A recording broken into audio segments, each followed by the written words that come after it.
Ok, más disculpen, todos están ya mejor. Ok, ahora sí.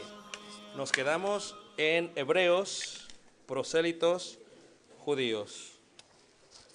¿Todos me están siguiendo, hermanos? Muy bien.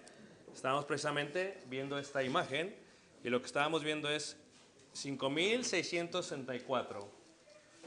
Una vez más, el tiempo en que es Adán. 4500, el tiempo de Abraham. 1313, el tiempo de Moisés. Y había dos pueblos, uno era judíos y otro era gentiles. De entre los judíos se encuentran dos, los hebreos, que son descendientes directos ¿de quién? De Abraham, y los prosélitos, que realmente son ¿qué? Son los añadidos, los que se juntaron, Ahora, lo que tenemos que ver es que en el tiempo de las 12 tribus, cuando se mueven, hay 10 tribus que están en la parte norte de la ciudad y hay 2 tribus que quedan en el sur. ¿Por qué son importantes las del sur? Son importantes las del sur porque ellos se quedan en lo que se llama Jerusalén o Jerusalem. ¿Ok? Es por eso que son importantes. ¿Ok? Entonces, se les empezó a llamar judíos a ellos porque tenían una gran ventaja. La gran ventaja que tenían es que primero tenían Jerusalén y en Jerusalén estaba el templo y el templo era importante para ellos porque ahí en el templo se encuentra la presencia de Dios. ¿Ok? En el monte Sinaí se dieron los 10 mandamientos. ¿Ok? Y con los 10 mandamientos se establece algo que es muy, muy importante. Se establece lo que se conoce como el tabernáculo. ¿Ok? El tabernáculo era solamente gobernado por los levitas, que era una tribu de parte de Israel. Cuando vemos los descendientes, una vez hagamos repaso. Tenemos a Abraham, tenemos a Isaac, tenemos a Jacob, y a Jacob se le cambia el nombre Israel, que viene del nombre Yisrael, que significa el que pelea contra Dios. Aunque realmente Ismael es el primogénito y Esaú es el primogénito, de la palabra Bekor en hebreo, que significa primogenitura, pierden la primogenitura, uno, porque el hijo de la promesa era Isaac y no Ismael. Y dos, porque en el caso de Esaú, por ser profano, vende su primogenitura por un potaje de lentejas. ¿Verdad que sí? Y automáticamente se le da a su hermano la primogenitura, el cual se llamaba Jacob, del hebreo Jacob. Jacob significa usurpador o ladrón. Que cuando tú le pones a tu hijo Jacob, le estás poniendo ladrón. Y cuando le pones Santiago, la palabra Santiago es una palabra transliterada del latín que significa Santiago, el santo ladrón.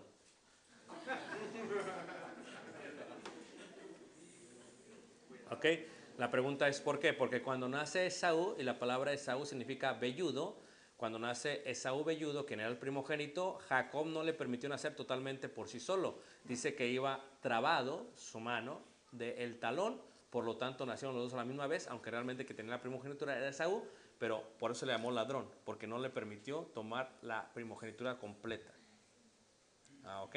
Jacob se le llamó de esa manera. Después Jacob pelea contra el ángel de Dios y pelea toda la noche y se le llamará Israel, porque Israel significa aquel que pelea contra Dios. Los israelitas son los que pelean contra Dios.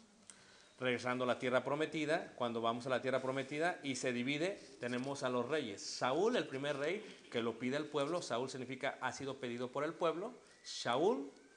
Después de Saúl viene el rey que realmente quería a Dios porque tenía su corazón conforme a su corazón, que es David o David, que significa el amado. Y David tiene varios hijos, entre ellos tiene uno muy importante que se llama Salomón. Salomón tuvo un hijo que se llama Roboam. Roboam no escuchó a los ancianos, escuchó a los jóvenes, por lo tanto el pueblo se rebeló y se dividió el pueblo. 10 tribus se fueron para el norte y 2 hacia abajo. ¿Qué es lo que sucede cuando se dividen? Se le llama a las tribus o el pueblo de Israel y acá el pueblo de Judá. ¿Por qué? Porque Judá estaba acá abajo, Israel eran los que pelean contra Dios siempre. Entre estas tribus del norte tienen un problema, no tienen a Jerusalén. Y si no tienen a Jerusalén, no tienen dónde adorar a Dios. ¿Por qué Jerusalén es importante? Porque ahí fue donde Abraham iba a sacrificar a su hijo Isaac. Es lo mismo que se conoce como el monte Moría. Monte Moría es lo mismo que se conoce como el monte de Sión. ¿Ok? ¿Por qué se le llama entonces Jerusalén? Porque cuando Abraham iba subiendo con su hijo Isaac en las faldas del monte Moría, después de 3 días de donde vivían, dice que su hijo le preguntó a su padre, Padre, ¿dónde está el animal para el holocausto? Y le dice Abraham, le dice, Dios se proveerá. Realmente lo que le dice en hebreo es, Yehová iré. Porque Jehová significa Dios, o yo soy. Y le dijo, Jehová Jireh. Jireh significa proveer. Dios se proveerá. Y cuando llegan en el monte, hasta la parte de arriba, Abraham toma a su hijo, lo pone sobre el altar y lo va a matar con un cuchillo. Y cuando lo va a matar con el cuchillo le dice el ángel, no lo hagas más, ¿verdad? No detente. Y no lo mata. Y cuando voltea ve ahí, enredado por su cuerno a un animal, el cual toma el lugar de Isaac. En ese momento Dios le dio a Abraham paz. ¿Qué fue lo que le dio Dios a Abraham? Le dio paz. ¿Ok? O le dio, en hebreo, le dio shalom. Si tú unes la palabra jireh, ¿ok? Jireh shalom. De ahí viene la palabra Jerusalén, donde Dios provee paz. ¿Todos me están siguiendo? Ahí es mismo donde se establece el templo de Dios. ¿Y por qué es importante Jerusalén? Porque si está el templo, está también el arca del pacto. Y si está el arca del pacto, está la presencia de ¿quién? De Dios. Cuando se dividen los pueblos entonces, y tienes 10 tribus al norte y 2 al norte, y tienes aquí Jerusalén. ¿Por qué Jerusalén es importante? Porque ahí se encuentra la presencia de Dios, el arca de Dios. Entonces, los que no tienen a Jerusalén, los que no tienen el arca del pacto, los que no tienen la presencia, son infieles, están peleando contra Dios. Y los que sí la tienen, son fieles. Los que son parte del pueblo de Dios se identifican como judíos. Y cuando son judíos, son como los fieles. Desde ese momento se empieza a identificar a los descendientes como judíos, aunque no todos son judíos, porque algunos son prosélitos. Por lo tanto, tenemos 3 palabras importantes. La palabra hebreos, que significa ¿qué? Muy bien. La palabra judíos, que significa ¿qué? Fieles a los que alaban a Dios, pero ¿son todos hebreos? Pero todos siguen la ley ¿de quién? De Moisés. Y tenemos a los gentiles, de quienes estamos ¿quiénes? Nosotros. ¿Todos me están siguiendo? Va. Ahora, vean ustedes, se dan los mandamientos en el monte Moría, monte Sinaí. Sinaí es un monte, Sión es otro monte. Sinaí es un monte, Moría es otro monte. No se los vayan a confundir. ¿Okay? Moría se encuentra en Jerusalén. ¿Ok? El Sinaí se encuentra acá abajo. ¿Sí ven la diferencia? Okay. Entonces, es importante porque ahí se da la ley, y cuando se da la ley de Moisés, ¿verdad? La ley de Moisés tiene los 10 mandamientos como su fundamento, como su base. Tiene 3 secciones. La número 1, ley, la sección sacrificial, que indica cómo se le va a adorar a Dios, con qué animales, holocausto, ofrendas, etcétera, etcétera. La ley judicial moral, cómo se va a comportar el pueblo ante los que no son pueblo de Dios. Y la ley ceremonial, cuáles son las fiestas que ellos van a guardar. ¿Okay? Y todo esto apuntaba a lo que iba a ser la iglesia, la eclesia. Pero reiteramos una vez más, cuando hablamos de linaje, estamos hablando precisamente de ello. Si decimos judíos, entre ellos incluimos a hebreos y a prosélitos. Si decimos gentiles, solamente estamos incluyendo a nosotros. Hasta el tiempo, en Romanos 11 se da una parábola, una ilustración. Es la de el olivar. Si tú viajas a cualquier país que está en el trópico de Cáncer, se encuentran muchos olivares. En Ensenada, en Tijuana, en California, en Sonora, en Portugal, en España, en Italia, en Grecia, en Turquía y en Israel. Pero levanten la mano, ¿quién entiende cómo funcionan los olivares? ¿Quién nunca había escuchado de eso? ¿Ok? Se los voy a explicar brevemente, ¿ok? Pongan atención que va a estar en el examen final. Hay dos tipos de olivares. Está lo que le vamos a llamar el olivar natural. Y muy lejos está lo que se llama el olivar, listo hermano silvestre. El natural es el que provee las aceitunas, los olivos, y los olivos proveen el aceite de olivo que se utiliza para ungir, porque ungido es Mesiaca, Cristo o Cristos, el ungido. ¿Dónde están siguiendo? Se toman los olivares, se ponen sobre una piedra de molino, se machacan, hay un orificio y sale el aceite de olivo. ¿Ok? Los olivares silvestres no parecen olivares, pero no tienen ¿qué? Fruto. Esos son de allá de lejos del rancho, de lejos, salvajes. No usted, hermano, los silvestres. Entonces, esa es la diferencia. Los olivares funcionan con las lunas. El calendario, yo venía, no sé dónde platiqué con los hermanos, pero me hicieron la pregunta de Jesucristo, ¿cuándo murió Jesús y cuándo resucitó? Y había un debate. Les digo, mira, el problema que tenemos es que nosotros queremos mexicanizar la Biblia. ¿Ok? Entonces, primero, la manera en que se marcan los tiempos en la Biblia son distintas a la manera que se marcan hoy, el día de hoy. Porque los judíos, vean las palabras, judíos me refiero a quiénes, a los que guardan la ley de quién, de Moisés. Los judíos utilizan un calendario lunar. Nosotros utilizamos un calendario distinto. Por eso de pronto febrero tiene 29 días y de pronto 28. Son bisiestos. Dices, pero ¿por qué hacemos eso? Porque no nos sale bien el calendario. Tenemos que acomodarlo de vez en cuando. El judío no hace eso. El judío ya lo tiene claro. El judío está basado en lunas llenas. Las lunas llenas marcan los tiempos del judío, los meses del judío. Porque según las lunas llenas se marcan el inicio de los meses y el inicio de las temporadas. Primavera, verano, otoño e invierno. Y es más correcto ellos. El inicio de su calendario no es en enero como el nuestro, sino el mes de Nisan o el mes de Abib. ¿Por qué? Porque se marca en el momento que salieron de Egipto. ¿Sí me entiendes tú? Y se marca, se empieza a marcar. Y es más correcto porque es en el inicio de la primavera. Por eso cuando ustedes salen de vacaciones, ¿por qué a veces en abril y por qué a veces en marzo? No creas que lo puso la SEP. No. ¿Sabes a quién se sujetan?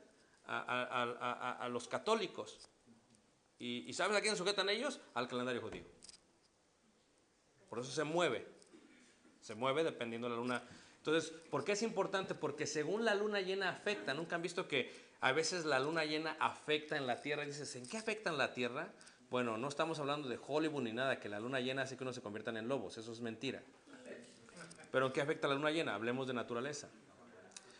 Lo que fluye en el olivar es savia. La buena savia fluye desde la raíz hacia arriba. Y esto fluye hacia las aceitunas. ¿Todos me están siguiendo?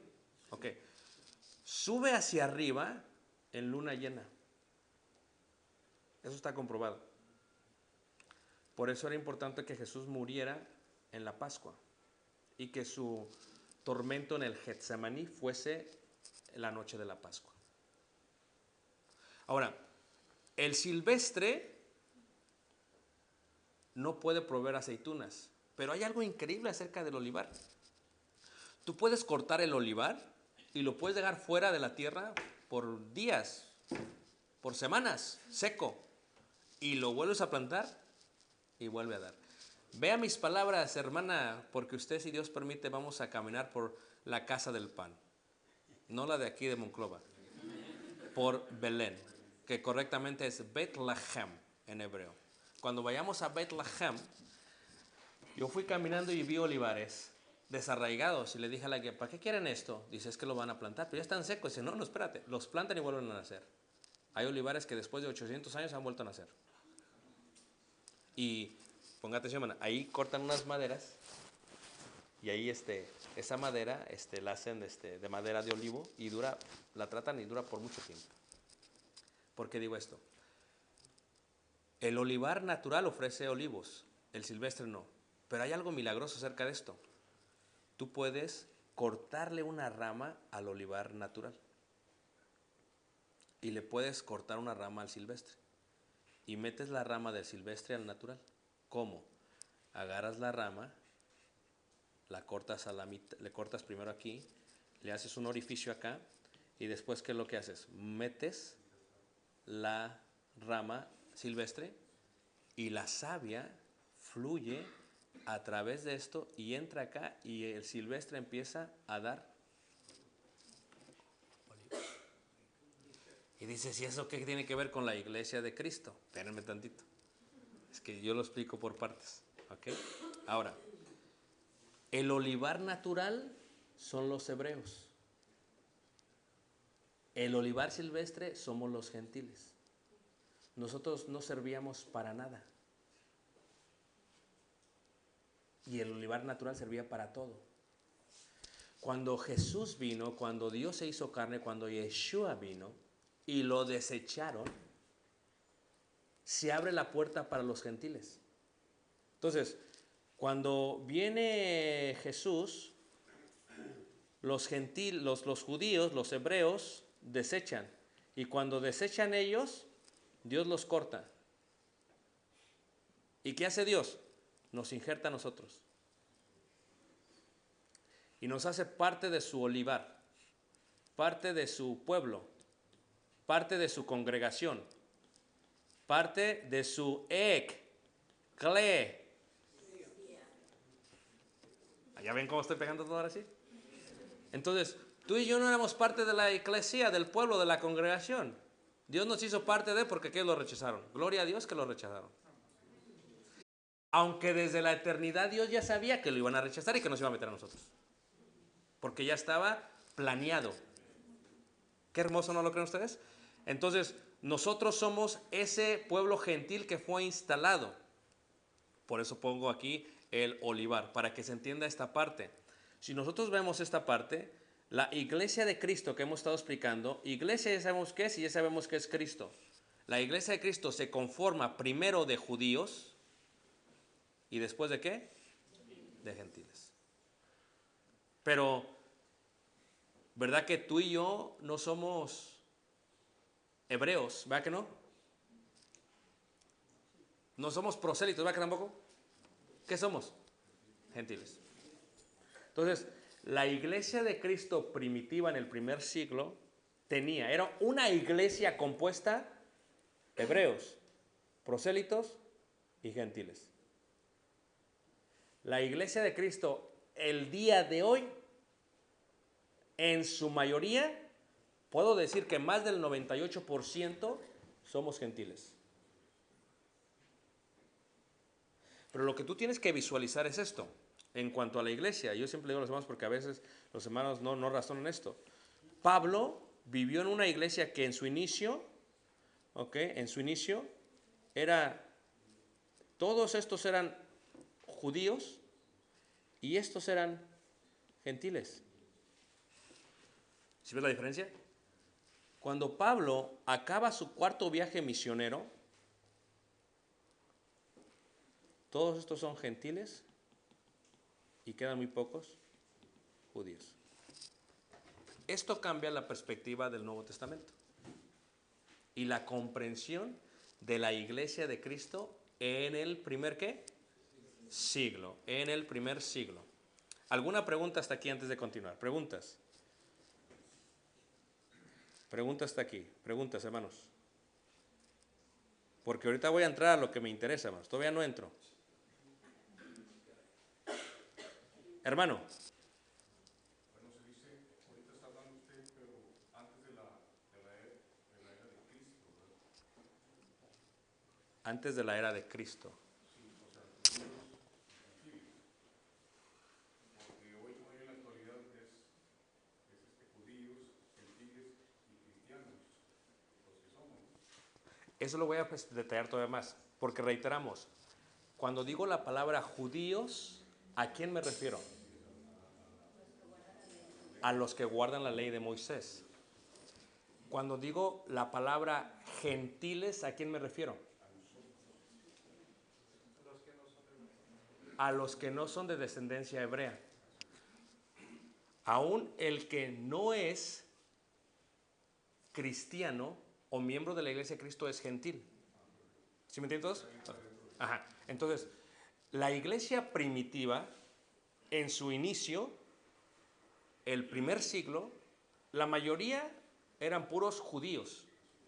Después entramos los gentiles y el ejemplo que les di fue el olivar.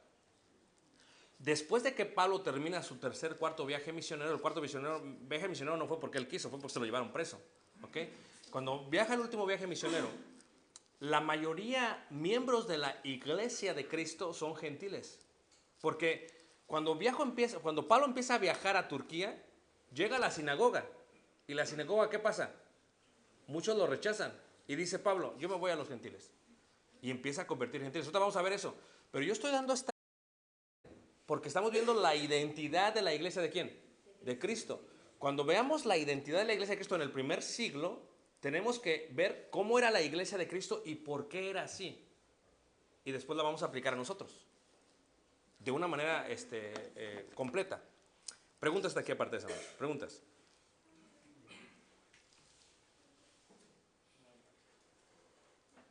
¿Nadie tiene preguntas?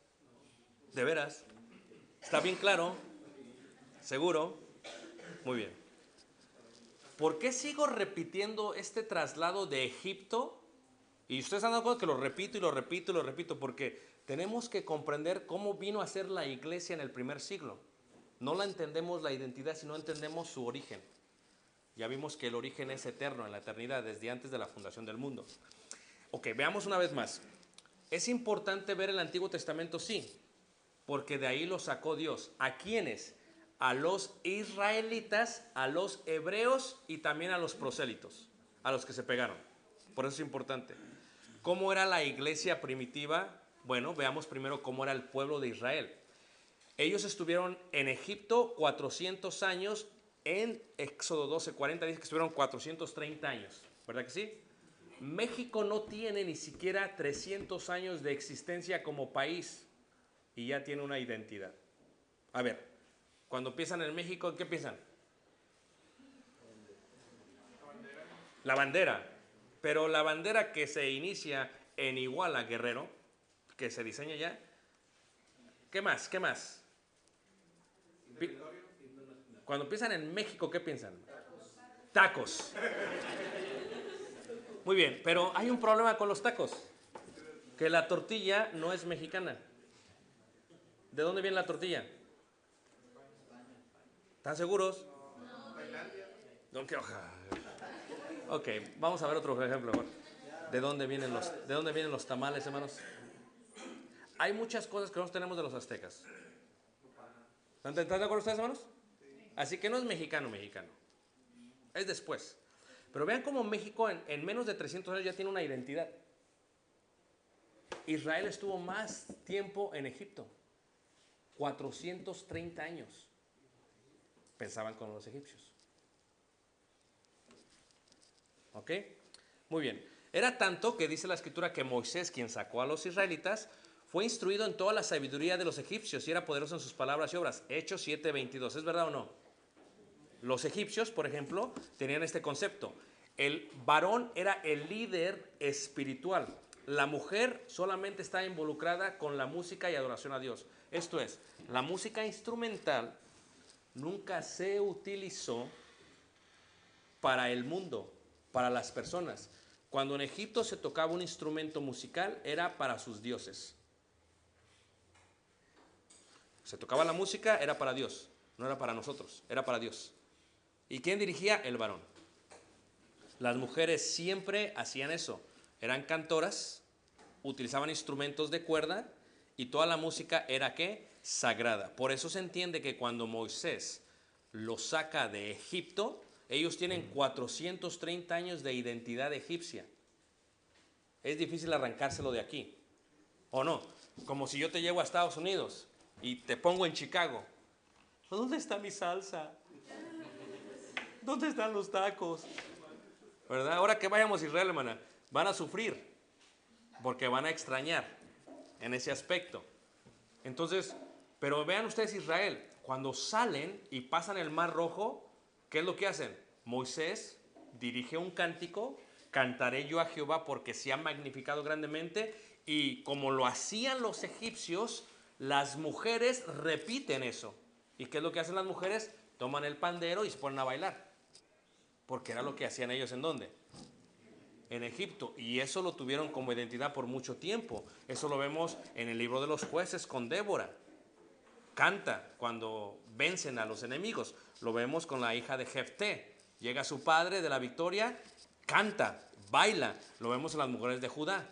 Cuando ven a David, dicen, Saúl mató a sus 1000, pero David mató a sus ¿qué? Le empiezan a cantar.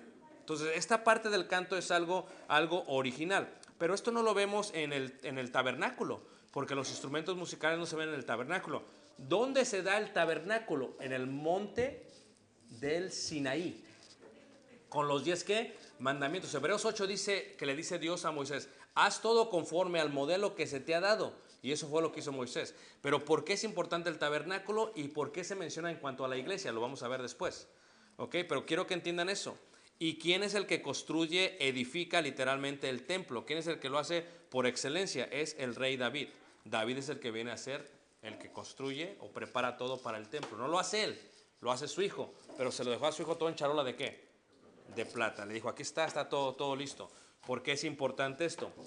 David tuvo un hijo que se llamó Salomón. Salomón tuvo un hijo que se llamó Roboam. Y Roboam tuvo un hijo que ¿qué? Que divide a las tribus. Y cuando se dividen las tribus, pasa algo totalmente triste. Cuando se dividen las tribus, viene lo que se conoce como la cautividad. Cae Samaria, y Samaria era la capital de las 10 tribus. O sea, las 10 tribus están arriba, norte, y dicen, nos falta templo, no tenemos templo. ¿Cómo vamos a adorar a Dios si no tenemos templo? Pero como eran bien tercos, dice el rey de Israel, no hay problema, nos hacemos un templo. ¿Dónde? Pues Samaria tiene un buen lugar. Y hacen de Samaria la capital del reino del norte. ¿Y qué hacen ahí? Un templo. Y escucha, hasta el día de hoy, Samaria es parte de los palestinos, donde hay hombres que creen descendientes de los israelitas que hasta el día de hoy sacrifican animales. Eso no lo vamos a ver. ¿Por qué? Porque Trump dijo que Jerusalén es capital de Israel. ¿Ok? Entonces, Samaria cae en el año 722 a.C. y se llevan a todos los del norte, a las 10 tribus, de cautividad. Ahora, en el pasado, cuando llega un rey y toma una tierra, lo único que quiere es impuestos. ¿Se das cuenta que viene a Estados Unidos y toma México? Dice, quédense ahí, nada más me mandan mis impuestos. Es lo único que yo quiero. Así era en la antigüedad. Pero como los israelitas siempre se rebelaban, dijo el rey de aquellos tiempos, no funciona así. Ahora vamos a tomarlos y nos los traemos aquí enfrente de nosotros para estar al tanto de ellos. Porque si los dejamos allá se van a rebelar. Y eso fue lo que hicieron. Se los llevaron. Y cuando se les llevaron, ¿qué ocurre, hermanos? Estaban lejos de su ciudad y estaban como cautivos. Eran prisioneros en tierra, ¿qué? Extraña. Cuando toman Samaria, cae el templo de Samaria y todos los israelitas. Pero después viene el año 586 antes de Cristo y toman Judá también.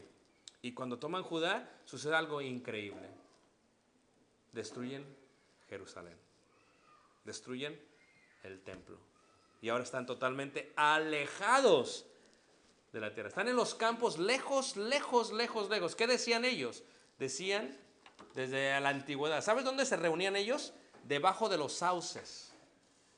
Y tú dices, ¿esos qué son? Son árboles. ¿Y que estaban dónde? En el río. ¿En cuál río? Bueno, fíjate, si dice ahí el salmista 137, 1 al 4, junto a los ríos de Babilonia. Ahí nos sentábamos y llorábamos acordándonos de Sión. Sinaí, donde están los 10 mandamientos. Sión, donde está Jerusalén. ¿Dónde están siguiendo? Ahora, ahí nos acordábamos, dice, llorábamos, dice, sobre los sauces en medio de ella colgábamos nuestras arpas y los que nos habían llevado cautivos nos pedían cánticos, nos pedían alegría diciendo, cantadnos algunos de los cánticos de Sión. ¿Cómo cantaremos un cántico de Sión en tierra de qué? De extraños. Ahora, ahí viene la pregunta. ¿Okay? No tienen dónde adorar. Porque para adorar a Dios se requiere ¿qué? Templo. Y para ponerle un animal en el templo se requiere ¿qué? Altar. Y para que alguien lo ponga en el altar se requiere ¿a quiénes? Los levitas. Y no los tienen, están de cautivos. Ahora, pero ¿qué es lo que hace un imperio antiguo cuando quiere gobernar totalmente? Lo primero que borra es la religión. Lo segundo que borra es el idioma. Y cuando borras la religión y el idioma, estás borrando la identidad de un pueblo. ¿O no? A ver, aquí ¿quién habla náhuatl? ¿A que nadie? ¿Qué hablamos? ¿Por qué? Porque nos conquistaron. Porque si hubiera sido al revés, todos hablábamos náhuatl. Pero nos conquistaron. A ver, pero hubo nombres que se quedaron. Por ejemplo, Cancún, que significa ¿qué? Nido de víboras. ¿O no es cierto? Otros nombres también que se quedaron. A nuestra hermanita de allá le pusieron Citlali, que realmente se pronuncia Citlali. ¿Y Citlali qué significa? Estrella del cielo. Y ahora que estuvimos en Mazatlán, una niña se llamaba Alixel. ¿Y qué significa Alixel en náhuatl? Niña sonriente. ¿Sí te fijas? O sea que tenemos los nombres, pero ya no hablamos el idioma. ¿Qué fue lo que hicieron los españoles? Borraron primero la identidad, el idioma. Y luego borraron la religión. Porque a ver, ¿quién de ustedes ha sacrificado a un ser humano? Como aquel hombre que tuvo que venir a hacer una película porque los de aquí no la pudieron hacer. Mel Gibson vino e hizo la película. Y vino, ¿de dónde la voy a hacer? Y fue a Veracruz. Y dice, ¿qué voy a hacer? Me voy a elevarle. Y empezó a estudiar todo lo que no estudiamos ni siquiera nosotros de nuestra historia. ¿Y qué es lo que hace? Hace un hombre extranjero de México una historia que se llamó Apocalipto. ¿Y qué hacen ahí? Ahí sacrifican seres ¿qué? Humanos. ¿Qué le sacan? El corazón. Y luego los avientan. Y eso lo estudió. ¿De quiénes? De aquellos arqueólogos mexicanos y la mayoría de Dinamarca, de Alemania, porque nosotros ni siquiera estudiamos lo que nosotros mismos. Nos robaron la identidad. ¿Y cómo estudiaron ahí las pirámides y todo lo demás? Entonces se borra eso. ¿Qué es lo que hace Babilonia y Asiria? Quiere borrar la identidad ¿de quién? Del pueblo de Dios. ¿Cómo lo quiere borrar? Primero, vamos eliminando su idioma. ¿Cuál es el idioma que hablan? Hebreo. Vamos a eliminarlo. ¿Cómo? Pues vamos a enseñar el de nosotros. ¿Cuál es el de nosotros? El medo-persa.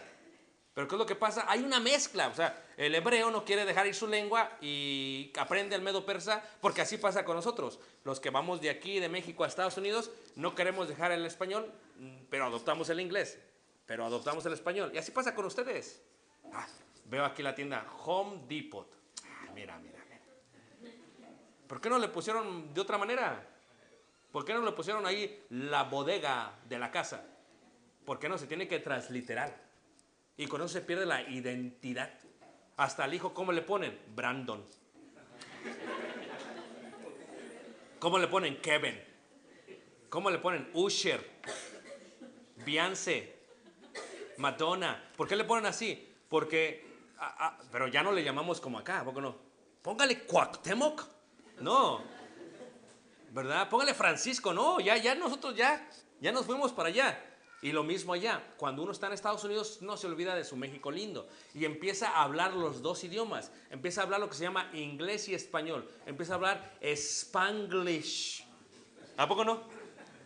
Bueno, así los israelitas cuando estaban en tierra ajena empezaron a hablar lo que se conoce como el lenguaje arameo, que es la mezcla entre hebreo y medo-persa,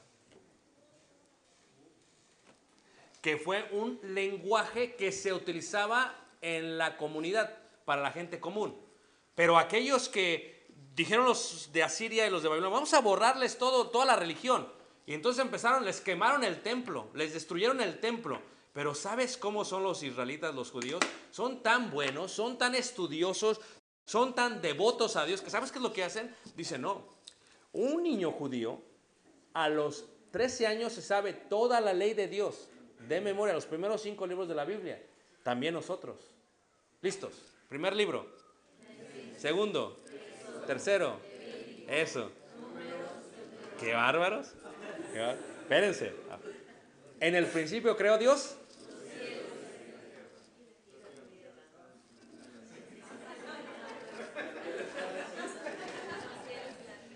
Los judíos se saben versículo por versículo los primeros 5 libros de la Biblia.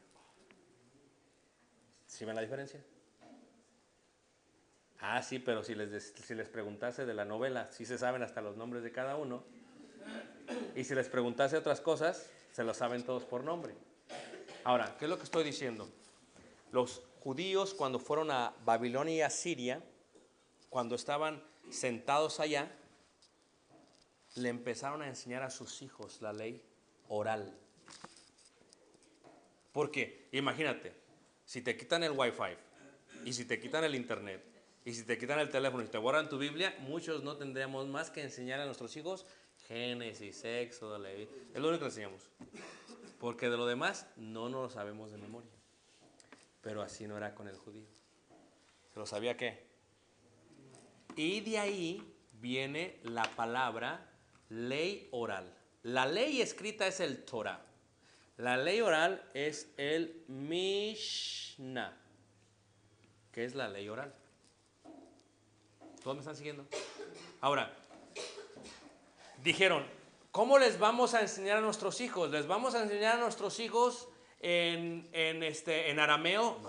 No, porque el arameo es el lenguaje de la calle, es el lenguaje común. ¿Les vamos a enseñar a nuestros hijos en qué? En hebreo, que es el lenguaje ¿qué? Divino, porque así reveló Dios la ley. Aún Jesús, cuando resucitó y le habló a Pablo, no le habló en arameo, le habló en hebreo. Así dice el libro de los Hechos. Ahora, cuando está hablando en hebreo, les enseñan la ley, le enseñan toda la ley. Pero dicen, ¿pero dónde se las vamos a enseñar? No tenemos templo. ¿Dónde se las vamos a enseñar? Y ahí es donde sale la sinagoga. Ahora, ¿qué dice la ley de Moisés en cuanto a las sinagogas? Nada, pero sale la sinagoga. La pregunta es ¿cómo? Bueno, sale la sinagoga, salió en el tiempo de la cautividad. ¿Y qué es lo que hicieron? Los judíos vivían entre los de Babilonia, tenían sus aldeas, porque el judío, hermanos, el judío, mira, es inteligente porque aplica la ley de Dios. ¿Ok? O sea, los judíos son inteligentes, los judíos aplican la ley de Dios y los judíos son muy ricos. ¿Lo creen ustedes, hermanos? ¿Alguien conoce aquí a algún judío y lo ha visto pobre? Hay un consejo judío que dice, siempre, nunca tengas dinero en moneda nacional. No, porque el peso sube, baja, se devalúa, depende de lo que hace Trump. No, dice. El judío dice, tenlo en piedras preciosas. Siempre ten 3 diamantes. ¿Para qué? Porque si te persiguen un día, te lleva los 3 diamantes. Porque la moneda nacional, ¿quién vivió en la época de la devaluación? ¿Se siente bien feo, a poco no? Pongan atención, muchachos, porque viene otra, ¿ok? Estoy hablando en serio. Con un diamante viajas a otro país.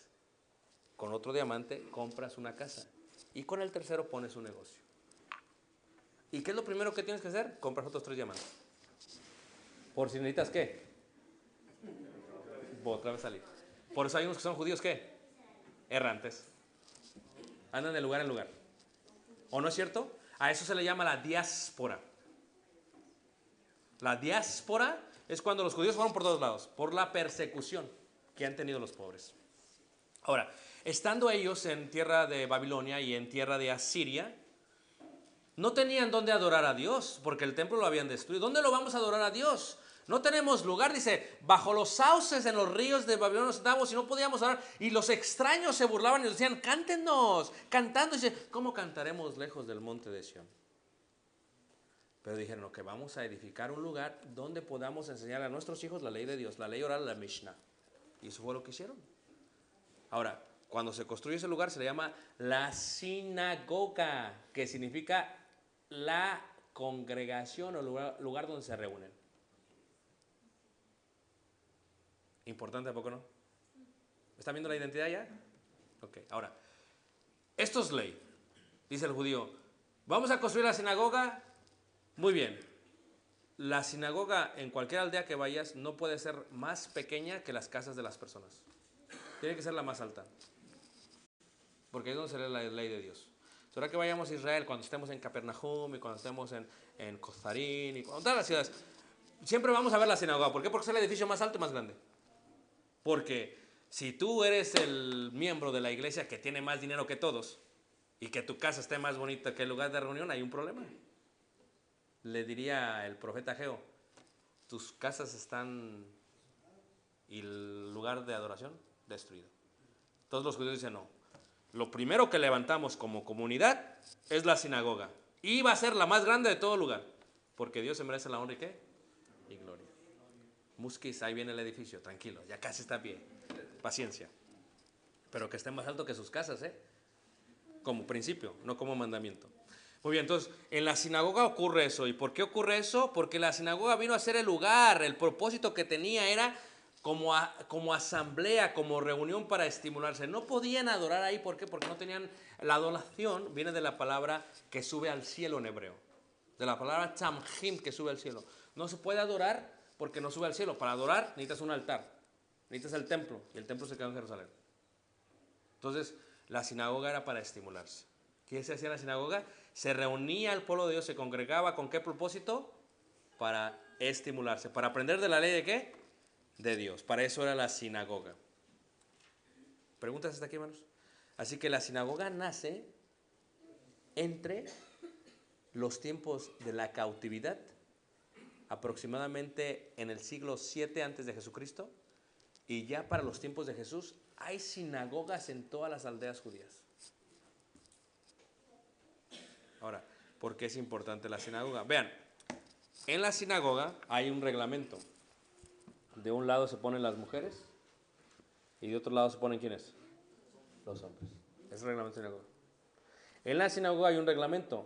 Se pone una silla. A la silla se le va a llamar cátedra, porque cátedra es silla. Cuando dicen, el hombre aquel es catedrático. ¿Por qué? Porque cuando se sienta la facultad, se sientan en una silla todos los más pesados. La facultad son los catedráticos, los que han pasado toda su vida estudiando. ¿Y cómo se estudia? Sentado. Es cátedra. Y se le llama en la Biblia, en Mateo 23, la cátedra de Moisés. Porque ¿quién se sienta ahí? El que sabe la ley de Moisés, el maestro. Se ponía un candelero de 7 brazos y siempre antes de leer se prendía. Siempre. Se tiene un púlpito. ¿Y qué se tiene debajo del púlpito? Rollos. Puede estar adelante o puede estar en la parte de atrás. ¿Cómo que se tienen los rollos?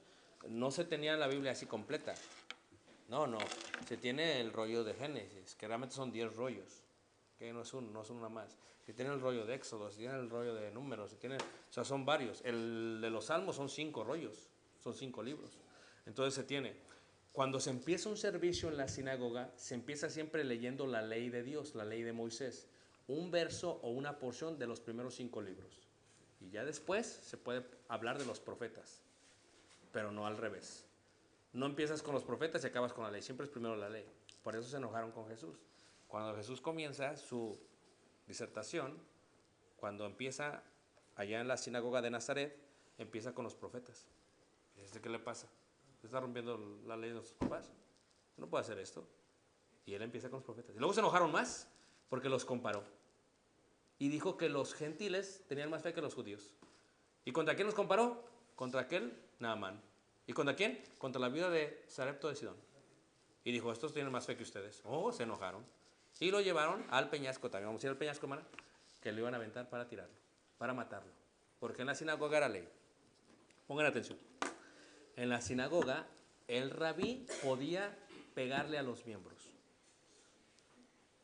¿Les gustaba con a los predicadores? Sí. El rabí, hay 3 tipos de rabís en la sinagoga. ¿Ok? El rabí, el raboy y el raboni. El raboni es el más pesado. El raboy es el del medio. Y el rabí es el maestro. Así hay en las congregaciones. Hay unos que pueden dar un sermón, pero no clase bíblica. Porque si le preguntan se pone nervioso y no sabe qué contestar. Y luego viene el que puede dar una clase bíblica y le preguntan, pregúntenme. Pero luego viene aquel que dices, estas preguntas son muy profundas. ¿Cómo explicas predestinación? ¿Y cómo preguntas profundas? Entonces está el raboni. A Jesús le llamaron rabí y una vez que resucita le dice Marta, mi raboni. ¿Sí ve la diferencia? Ok, entonces, ¿qué se hace en una sinagoga? Esta es una copia de la sinagoga que se encuentra en Capernaum. Capernaum viene de la palabra Cafernahum. Y me dices, ¿por qué estás hablando de todo esto, hermano? Porque estamos viendo la identidad de qué. Ahorita van a ver por qué, hermanos. Esperen, ténganme paciencia, ¿ok? Todo lo que digo tiene que ver con algo, ¿ok? No es a la ligera. Una sinagoga tenía una fuente y en la fuente se lavaban las manos. Hasta el día de hoy, cuando vayamos a las sinagogas en Israel, se lava las manos uno. Hasta aquí. Te lavas las manos, te lavas el cuello, te lavas la cara. Para entrar al muro de los lamentos te tienes que lavar. No te dejan entrar, aunque esté de frío como ahorita. Entras a la sinagoga, está una cátedra aquí, y la cátedra del raboni y la cátedra del rabí. ¿Sí ven? Está el altar, está el púlpito. En esta sinagoga que es de 2 pisos, las mujeres arriba y los hombres abajo. Y la mujer no puede hablar en la sinagoga. A ver, hermano, a ver, rabí. No, calla boca. Súbete arriba y nada más escucha. Y si tienes preguntas, pregúntale a alguien en la casa. ¿Ya ven cómo estoy acomodando? ¿Qué pensaron en ese momento? Corintios, ¿verdad? Sí, todavía. Y tienen un cuarto de benevolencia, porque la sinagoga tenía varios propósitos. La sinagoga tenía varios propósitos en aquellos tiempos. Algunos de los propósitos de la sinagoga era un centro de benevolencia. O sea, si tú necesitabas algo, ibas a la sinagoga y te daban algo. Era un edificio municipal, era una corte, era una escuela para la sinagoga y era un lugar donde se adoraba o se oía de la palabra de Dios. Esos eran los propósitos de la sinagoga. Eso es lo que era una sinagoga. Pero la sinagoga estaba establecida de la siguiente manera. Primero, la sinagoga tenía ancianos, tenía diáconos, tenía rabís, tenía cantores y tenía miembros. ¿Y de qué se acordaron? A ver, ¿de qué? Ándele. Levante la mano quien no sabía esto. ¿Quién nunca lo había escuchado en su vida? ¿Y cuántos años tienes en la iglesia? Ok. La sinagoga tenía ancianos, la sinagoga tenía diáconos, la sinagoga tenía rabís, la sinagoga tenía cantores, tenía miembros. Esto quiere decir lo siguiente. Ancianos eran los que cuidaban y hacían la mayoría de los juicios. Diáconos viene de la palabra diáconos, del griego servidor. Aún a Febe se le llama la diaconisa, de que servía. O sea, alguien tenía que barrer la sinagoga. Alguien tenía que limpiar la sinagoga. Alguien tenía que llenar la cámara de sustento para el pueblo. Eran los diáconos. Alguien le tenía que dar el pase al que iba al rabí. Entonces, todo esto son los diáconos. El rabí son los que enseñan, los maestros. No cualquiera era rabí, hermanos. Yo les he explicado esto antes, tal vez. Miren, cuando era una escuela la sinagoga. Digamos que esta es la sinagoga. Y cada quien tiene un hijo. Y enviamos al hijo al rabí. vienen los hijos. Y decía el rabí, a ver, vamos a empezar con Proverbios. Y empecemos. Y les voy a dejar de memoria 5 capítulos. Ahí el pobre niño iba a la casa, estaba todo nervioso y regresaba. Había niños que tenían más capacidad, ¿me entienden? Entonces, de todos los niños que venían, de los 30 que venían, nomás 2 se la aprendían. Eran los más buenos. Y así sucesivamente. Entonces decía el rabí, miren, ustedes con mucho respeto se me van a su casa. ¿Pero qué voy a hacer? ¿Qué es tu papá? Carpintero, vete a la carpintería. ¿Qué voy a hacer? ¿Qué es tu papá? Pastor, vete a pastorear. Y los que eran buenos, ¿y yo qué hago? Usted quédese aquí. Usted no se va para ningún lado. Y a estos 2 se les preparaba. Y se les mandaba becados a otro lugar. De todas las sinagogas de una área se les mandaba a un lugar donde se les preparaba mejor. Y de esos 2, de cada sinagoga, de cada aldea, se tomaba a 1 o 2. Y esos iban a estudiar a la Corte Suprema de Justicia de Israel. ¿Y quién era el maestro? Gamaliel. Por eso Pablo no era cualquier hombre. Pablo, para ser Pablo, tuvo que hablar mínimo de 19 a 30 idiomas. Mínimo. A ver. How are you? ¿Verdad? ¿Por qué? Porque Pablo tenía que lidiar con juicios no solamente de aquellos judíos que hablaban arameo y hebreo, sino de aquellos que estaban por todas partes del mundo en sinagogas de la diáspora. Como el día del Pentecostés, llegaron, había gente que hablaban 19 idiomas. Y Pablo tenía que lidiar con todos. Y Pablo, hermanos, era literalmente la crema innata de los abogados del pueblo de Israel. Porque Pablo era abogado. ¿Por qué? Porque él se estudió la ley y aplicaba la ley. ¿Y qué es lo que hace un abogado? Lee la ley, aplica la ley. Pero no era una ley de un país, era la ley de Moisés. ¿Sí ven a Pablo, hermanos? Entonces, Pablo era un rabí. Por eso Pablo cuando escribe, ustedes se acuerdan, allá cuando en Filipenses capítulo 3, ¿por qué es que había un problema en la iglesia primitiva? ¿Ok? En la iglesia primitiva había hebreos, había prosélitos y había gentiles. ¿Todos me están siguiendo? Ok, pero resulta que a veces los que no son se creen más de los que son. A ver, ¿quién ha conocido a esos, hermanos? Ok, o sea, a veces la gente que no es rica se cree rica. ¿Y qué es lo que hace? La pobre se va a la galería, a la plaza, y se compra una bolsa de esas Chanel. Y tiene que pagar por ella 5 años. Pero esa sí, va a la tienda, a la escuela y ahí va. Miren mi bolsa para que vean. Y los que tienen dinero, que se lo pueden comprar, que no tienen que endeudarse, no se la compran. Porque no es rico el que tiene. Porque una cosa que te das cuenta, los que son así que mucha pantalla, que quieren mostrar presumidos, esos no son ricos, hermanos. Hay veces tú ves al hermanito, al hermano allá, bien, se ve que no, pero cuidado con que vayas al cajero automático y te muestre su cuenta. Así pasaban los tiempos bíblicos. El hebreo era descendiente, pero los que se creían más eran los prosélitos. Sí, los prosélitos. A ver, para tener un pacto necesitas hacer algo. Para el pacto se requieren varias cosas. Sangre, señal y ley. ¿Sí o no? Ahí les va. ¿Cómo sabemos que un judío es judío? ¿Qué ley guardan? Moisés. ¿Cuál es su señal? Circuncisión, ahí está. ¿Y cuál es la sangre de los animales? Entonces la circuncisión. Entonces, ¿qué pasaba? Que en las sinagogas, cuando venía un judío que era de otra sinagoga y decía, yo vengo hoy en día a adorar con ustedes, decía, a ver, espérate tantito. Pues vamos a ver si es judío. A ver, ¿cómo nos vamos a dar cuenta si es judío? La señal. Pues en las puertas, si no lo conocían, decían, vente para acá y muéstranos. Y tenían que mostrar las señales de la circuncisión. Por eso Pablo tuvo que circuncidar ¿a quién? A Timoteo. Si no, no lo dejaban entrar. Y los baños públicos de aquellos tiempos, yo les he explicado anteriormente que los baños públicos así eran grandes como estos, y en aquellos baños públicos no eran tan modestos ni pudorosos como el día de hoy.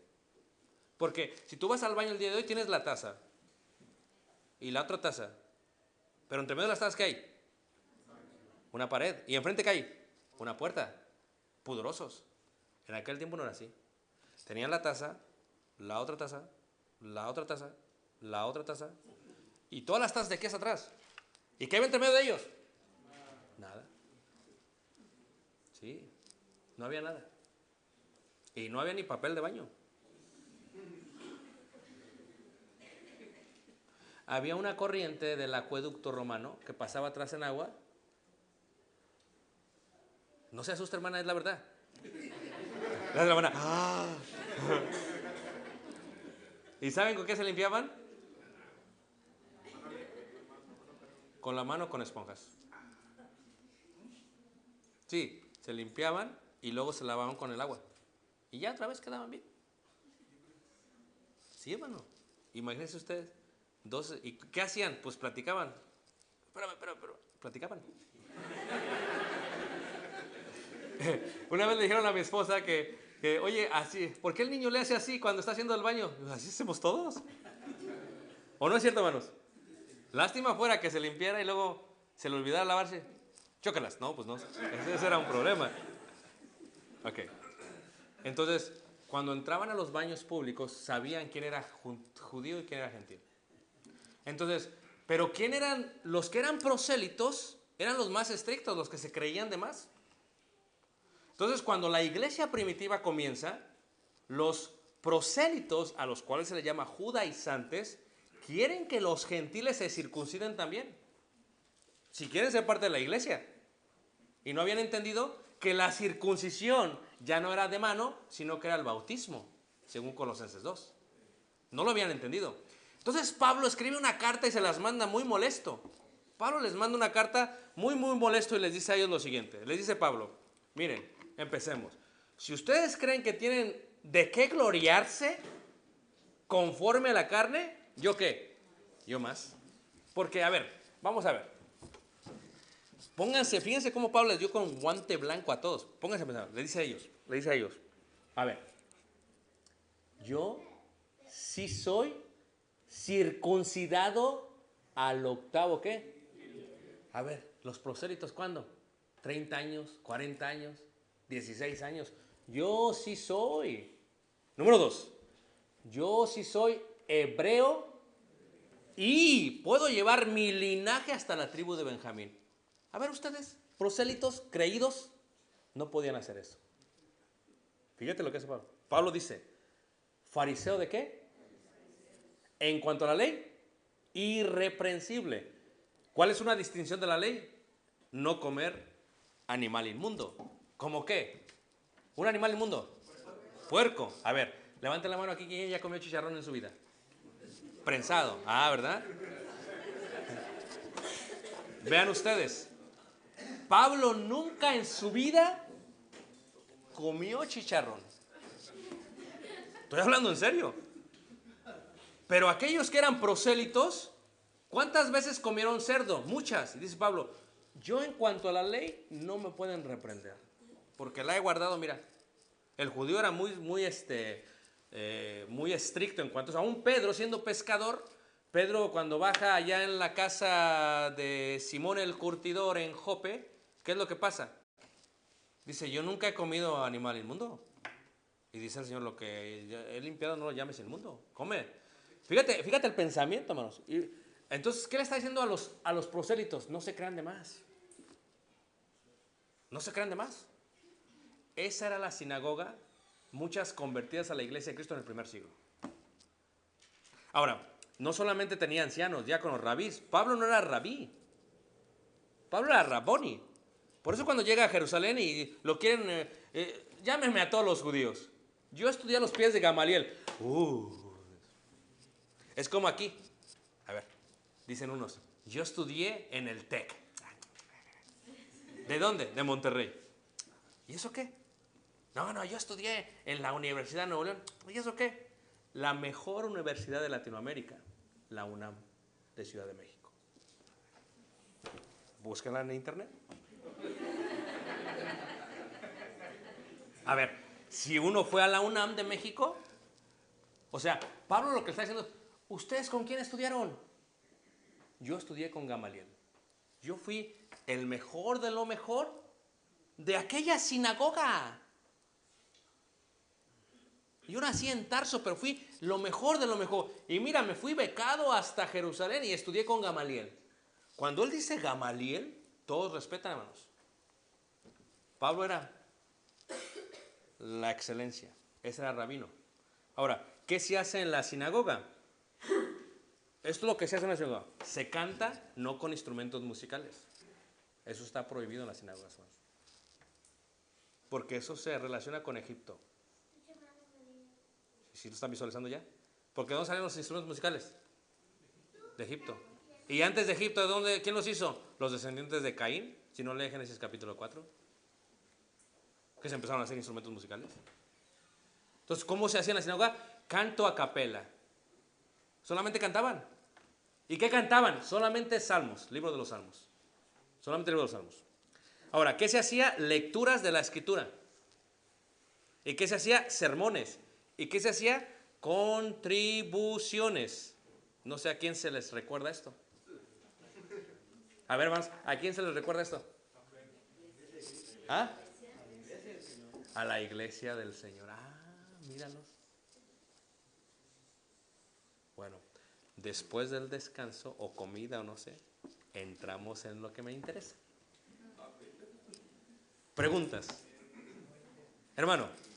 Bueno, entonces cuando a Jesús le decían rabí, Jesús llevó ese estudio como los niños. No.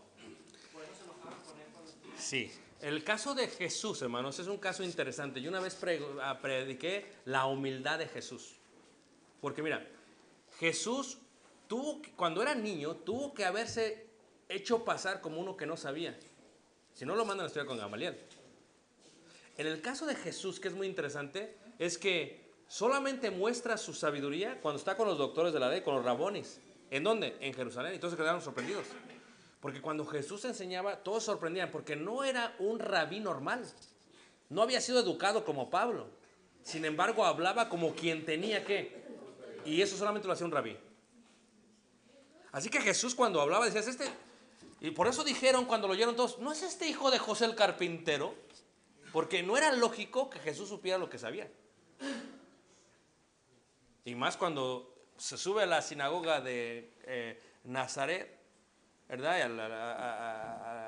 Al púlpito, ¿verdad? Y empieza a hablar y dice acerca del profeta Isaías, y esto se está cumpliendo en mí, y todos, y este es hijo del carpintero. Pero como hablaba con tanta, y lo que estaba diciendo era transformador, él estaba aplicando el Nuevo Testamento, él estaba haciendo un tiempo de transición del Antiguo al Nuevo Testamento.